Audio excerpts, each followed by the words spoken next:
சரவணபவ அன்பர்கள் அனைவருக்கும் ஆத்ம வணக்கங்கள். இந்த பதிவு ஏப்ரல் மாதம் நடைபெறவிருக்கும் பொதுவான பலன்களை ராசி பலனாக காணவிருக்கிறோம். இந்த ஏப்ரல் மாதத்தில் ஒரு 5 கிரகம் நம்மளுக்கு மிரட்டல் விடுத்து கொண்டிருக்குது. இந்த 5 கிரகங்கள் நமக்கு ஆட்டத்தை காட்டுமா, இல்லை அடித்து ஆடி களம் இறங்கணுமா, இல்லை அதிர்ஷ்டத்தை தருமா அப்படின்னு டைட்டில் வைக்கலாம். ஏன்னா அந்த அளவுக்கு இந்த 5 கிரக கூட்டணி கால சக்கரத்தின் 12ஆம் இடத்தில் அமர்ந்து சூரியன், சுக்கிரன், புதன், சனி, ராகு இந்த கூட்டணி 12 ராசிக்கு எப்படிப்பட்ட பலன்களை அளிக்க இருக்குதுன்னு பார்க்க இருக்கிறோம். இதில் புதன் இந்த மாதம் 3ஆம் தேதி வக்ர நிவர்த்தி அடைஞ்சிருவார். சுக்கிரன் இந்த மாதம் 13ஆம் தேதி வக்ர நிவர்த்தி அடைஞ்சிருவார். செவ்வாய் மாத ஆரம்பத்தில் அவர் மிதுனத்தில் இருப்பார். 2ஆம் தேதியே உடனே கடகத்தில் அமர்ந்து விடுகிறார். கேது ஆஸ் யூஷுவலாக நம்மளுக்கு கன்னியில் இருக்கிறார். சந்திரன் நமக்கு மேஷத்தில் உதயமாயிடுவார் பரணியுடைய சாரத்தில். சூரியன் இந்த மாதம் 13ஆம் தேதி மேஷத்துக்கு அமர்ந்துடுவார். குரு ரிஷபத்தில் அமர்ந்திருக்கிறார். இப்போ இந்த குரு சுக்கிரன் பரிவர்த்தனை அதுவும் ஸ்ட்ராங்காக நம்மளுக்கு பலனை கொடுக்க போகுது. இந்த காலகட்டம் சூரியன் ஆன்மக்காரகன் இந்த மாத பிற்பகுதியில் ஸ்தான பலம் அடைகிறார், உச்சநிலை அடைகிறார். நீ கவலைப்படாதப்பா, உன்னை நான் பார்த்துக்கிறேன்ப்பா, உனக்கு ஒன்றுன்னா ஓடியாந்துடுறேன்ப்பா அப்படின்னு நம்ம சொல்லிட்டனாலே அங்கே சூரியன் சிறப்பாக ஆக்டிவேட் ஆகிடும். ஆண் பெண் இருவருக்குமே, குறிப்பாக ஆணுக்கு சூரியன் பலமாக இருக்கணும். யார் எழுந்து நிற்கணுனாலுமே சூரியன் பலமாக இருக்கணும். உடலில் உள்ள அனைத்து எலும்புகளுக்கும் காரகன் சூரியன். அதனால் அந்த ஆன்ம காரகன் பலமாக இருக்கணும்னா அடுத்தவங்களுக்கு தைரியம் கொடுத்துட்டாலே போதும், இயல்பாக சூரியன் ஆக்டிவேஷன் ஆகிடுவார். இந்த கோள்களின் கோச்சார நிலையாலும் இந்த 5 கிரக கூட்டணி என்ன மாதிரியான செயல்பாடுகளை இந்த 12 ராசிக்கும் தரவிருக்குது என்பதை பார்க்க இருக்கிறோம். பதிவினை முழுமையாக கேளுங்க, ஸ்கிப் பண்ணாதீங்க. இதில் சொல்லியிருக்கிற எளிமையான வழிபாடுகள், வாழ்வியல் செயல்பாடுகளை பின்பற்றி உங்கள் வாழ்வை வளமாக்கிக் கொள்ளுங்கள். இந்த ராசி லக்னத்திற்கான பலன்களை காணவிருக்கிறோம். இந்த ஏப்ரல் மாதம் எப்படி கடந்து வரலாம் அப்படின்னு பார்க்கும்போது ரொம்ப அதிக கவனமாக கடக்க வேண்டும். ஏன்னா ராசியில் பார்த்தீங்கன்னா உங்களுக்கு 5 கிரக கூட்டணி இருக்கும். செவ்வாயும் உங்களுக்கு 5ஆம் இடத்துல போய் நீசம் ஆயிடுவார். குரு 3ஆம் இடத்துலையும் இருக்கிறார்.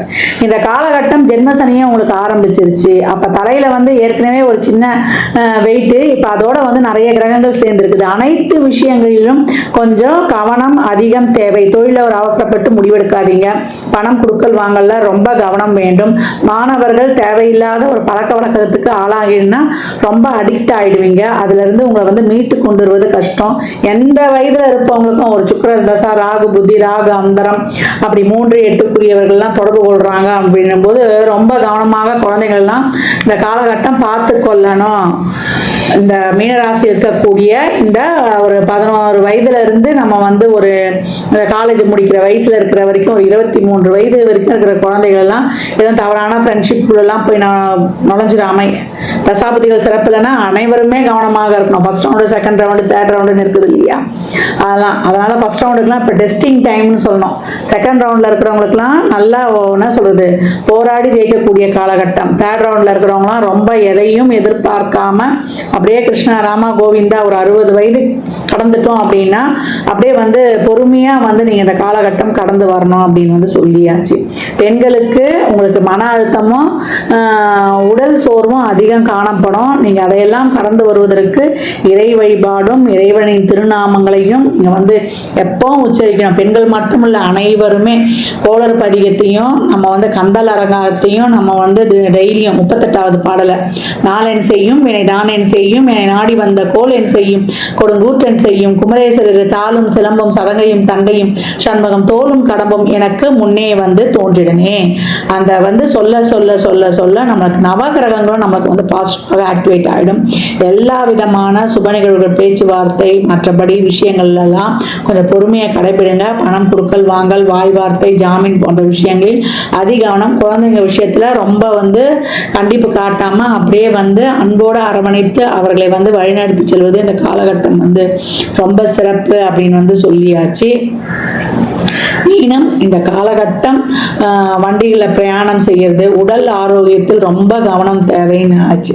இந்த காலகட்டம் நமக்கு ஒரு அஜீரண சம்பந்தப்பட்ட கோளாறு, பாத வலி, கை கால் மூட்டுக்கால் முழங்கால் வலி, அதே போல் ஷோல்டர் பெயின், தலை பாரமாக இருக்கிறது, இதெல்லாம் இருக்கும். பேக் பெயின் கண்டிப்பாக வந்துடும். ஸ்பைனல் கார்டில் பிரச்சனை, ரொம்ப வண்டி ஓட்டி இதுவாச்சுணும் இல்லையா. அதனால் கால்சியம் சத்துள்ள உணவுகளை எடுத்துக்கொள்வது, நல்லெண்ணெயை உணவில் அதிகம் பயன்படுத்தி கொள்வது, ஆவியில் வேக வைத்த உணவுகளை உண்பது, ஸ்பைசி ஆயில் ஃபுட்டு, காரம் இதெல்லாம் வந்து தவிர்த்து கொள்ளணும். எண்ணெய் பொருட்கள்லாம் தவிர்த்து கொள்ளணும். நடைப்பயிற்சியை மேற்கொள்ளணும். இப்பெல்லாம் வந்து டெய்லியும் எக்ஸசைஸ் மேற்கொள்ளணும். எல்லா விஷயங்களையும் இந்த மாதத்தில் வந்து இருப்பதை வைத்து கடந்து அப்படியே வந்து விடணும். எப்படி இருக்கணும்னா அமைதியா, நிதானம், பொறுமை, கவனம், பொறுப்புணர்வு இதோட வந்து அதிக விழிப்புணர்வாக கடந்து வந்துடணும். இந்த பிஸ்னஸில் போய் முதலீடு பண்ணிடுறேன், இந்த ஷேர்ஸ் வாங்குறேன், இந்த லாட்ரி சீட்டு இதெல்லாம் போயிட்டு இந்த அதிர்ஷ்டத்தில் போய் தொழில்களில் போய் முதலீடு பண்ணிடுறேன் அப்படின்லாம் நீங்கள் போய் எதிலையும் வந்து நீங்கள் உங்களை அறியாமல பெருந்தொகையோ எதுலேயோ இன்வெஸ்ட்மெண்ட் பண்ணிடக்கூடாது. தசாபதிகள் சிறப்புலன்னா மேலும் அதிகவனமாக கடந்து வந்துடணும். மீனத்திற்கு இந்த மாத பலனே கவனம், அதிகவனம் அப்படின்னு சொல்லியாச்சு. நிறைய மெடிடேஷன், யோகா பண்ணுங்க. யோகா பண்ண உங்களுக்கு வந்து அந்த ஒரு ஸ்ட்ரெஸ் எல்லாம் குறையும். ஒரு ஆஸ்பிரேஷன் மைண்ட்லாம் நீங்கிடும்.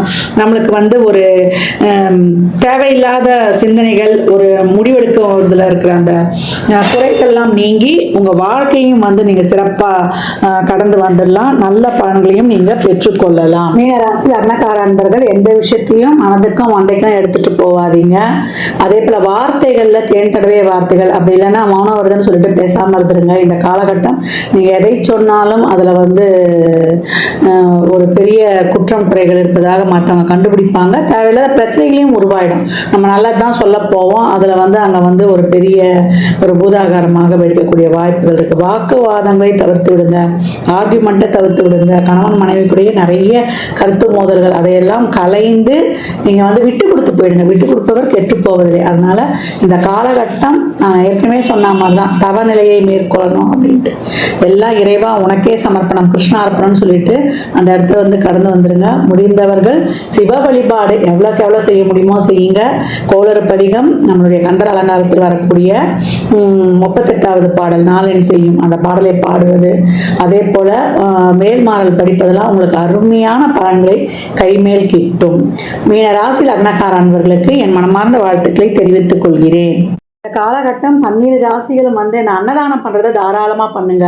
வாயில்லா ஜீவன்களுக்கு வந்து தாராளமாக உங்களால் இயன்ற உதவிகளை செய்யுங்க. இல்லை அந்த மாதிரி இருக்கிற அமைப்புங்களுக்கு நிதி உதவி பண்ணிடுங்க. முதியோர் இல்லங்கள், தூய்மை பணியாளர்கள், துப்புரவு பணியாளர்களுக்கு உங்களால் இயன்ற உதவிகள்லாம் தாராளமாக செய்யுங்க.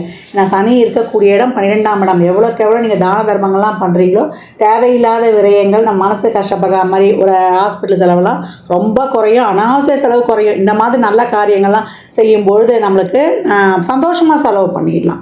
அதே போல் நல்லெண்ணெய், தேங்காய் எண்ணெய், வேப்பெண்ணெய், இழுப்பெண்ணெய், நெய், விளக்கெண்ணெய் போட்டு அந்த 6 தீபம் எழுத்து சொல்லியிருப்பேன் இல்லையா, அது எப்போல்லாம் டைம் கிடைக்குதோ நம்ம வாசலே ஏற்றலாம். ஷட்கோண தீபம் வாசலே ஏற்றலாம். நடுவில் நெய் தீபமும் ஏற்றலாம். இல்லை முருகர் படம் இருந்தாலும் வைக்கலாம். இந்த மாதிரி ஏற்றி வழிபடும்பொழுது உங்களுடைய அனைத்து விதமான பிரச்சனையும் தீரும். இந்த வேப்பெண்ணெய்லாம் ஊற்றி எழுதும்போது வாசல் எடுத்துங்க. வீட்டில் எடுத்தும்போது ஒரு சொட்டு 2 சொட்டு அந்த காமாட்சி அம்மன் விளக்குலையே கூட நீங்கள் ஊற்றிடும்போது ரொம்ப சிறப்பாக இருக்கும். கோயிலில் நிறைய உதிரியாக எலுமிச்சம்பழத்தை வாங்கி கொடுங்க. வெற்றிக்கனி 33 எலுமிச்சம்பழம் குலதெய்வ கோயிலில் ஒரு மஞ்சத்தூள், ஒரு குங்கும பாக்கெட்டோட தாராளமாக கொடுத்து வரும்பொழுது உங்களுக்கு மிக சிறப்பான பலன்களை காணலாம் அப்படின்னு வந்து சொல்லியாச்சு. அதே போல் இந்த காலகட்டம் வந்து அனைவருமே நிறைய எவ்வளோக்கு எவ்வளோ பழைய ஆலயங்களுக்கு, சிவாலயங்களுக்கோ இல்லை இறை வழிபாடுகளை மேற்கொள்ளுங்க. அந்த ஆலயங்களில் சென்று அமருங்க. ஏன்னா அந்த பிரமிடு வைடு முழு பலன்களும் ஆலயத்தில் அந்த கோபுர அமைப்பு மாதிரி இருக்கக்கூடிய நம்ம கருவறை வளாகம் இல்லை கோயிலை சுற்றி வர அந்த ஆகர்ஷண சக்தி அப்படியே இருக்கும். அந்த ஆகர்ஷண சக்தி நம்ம உடலில் உள்ள உயிர் சக்தியோடு இணையும் போது மிக சிறப்பான பலன்களை நீங்கள் கண்கூடாக பெற்றுக்கொள்ளலாம். அன்பர்கள் வந்து பதிவினை முழுமையாக கேளுங்க. தாங்கள் கேட்பதோடு மட்டுமல்லாமல் உங்கள் உற்றார் உறவினருக்கும் பகிருங்க. மற்றும் ஒரு சிறப்பான பதிவில் சந்திக்கும் வரை தங்களிடமிருந்து விடைபெற்றுக் கொள்வது ஆதித்ய சொர்ணலக்ஷ்மி. ஜாதகம் பார்க்க விரும்பும் அன்பர்கள் இந்த எண்ணிற்கு ஒரு மெசேஜ் செய்யுங்க. தங்களுக்கான விவரங்கள் அளிக்கப்படும். அப்பாயின்மெண்ட் பெற்றுக்கொள்ளலாம். ஜாதகம் சிறந்த முறையில் கணித்து பார்த்து தரப்படும். வாஸ்து பார்த்து தரப்படும். வாஸ்துப்படி வீடு கட்ட பிளான்கள் போட்டு தரப்படும். எண்ணியல் படி பெயர் வைத்துக் கொள்ளலாம். பிறந்த குழந்தைகளுக்கும் தொழிற்சாலை நிறுவனங்களுக்கும் பெயர் வைத்து உங்கள் வாழ்வை வளமாக்கிக் கொள்ளலாம்.